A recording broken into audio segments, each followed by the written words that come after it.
മനുഷ്യന് വേണ്ടി നിലകൊള്ളുന്ന, മനുഷ്യന്റെ വേദന ഉള്ളയിടത്ത് തന്ത്രപരമായിട്ട് ഇടപെടുന്ന, മനുഷ്യന്റെ ദുഃഖങ്ങൾ തിരിച്ചറിയുന്ന ഒരു സംഘമാണ് ഇവിടെ അണിനിരന്നിരിക്കുന്നത്. കേവലം മുദ്രാവാക്യം വഴിയിൽ മാത്രമല്ല ആവേശം.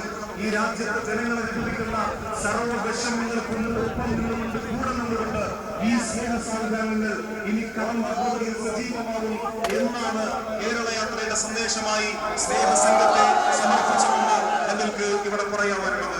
ഞാൻ അവസാനിപ്പിക്കുന്നു. ഈ സമാപന സംഗമത്തിന്റെ സ്വാഗത കർമ്മത്തിലേക്ക് ഞാൻ കിടക്കുന്നു.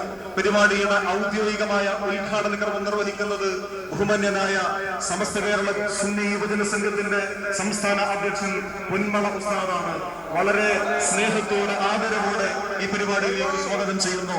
ഈ പരിപാടിയിൽ നമ്മോട് അഭിസംബോധന ചെയ്തുകൊണ്ട് സംസാരിക്കുന്ന സുന്നി വിദ്യാർത്ഥി സംഘടനയുടെ മുൻ ജില്ലാ സെക്രട്ടറി ബഹുമാനപ്പെട്ട അബൂബക്കർ മാസ്റ്റർ പടിക്കൽ ഈ പരിപാടി പ്രാർത്ഥന നിർവഹിച്ചുകൊണ്ട് ഉദ്ഘാടനം ചെയ്ത് തുടക്കം കുറിച്ചു.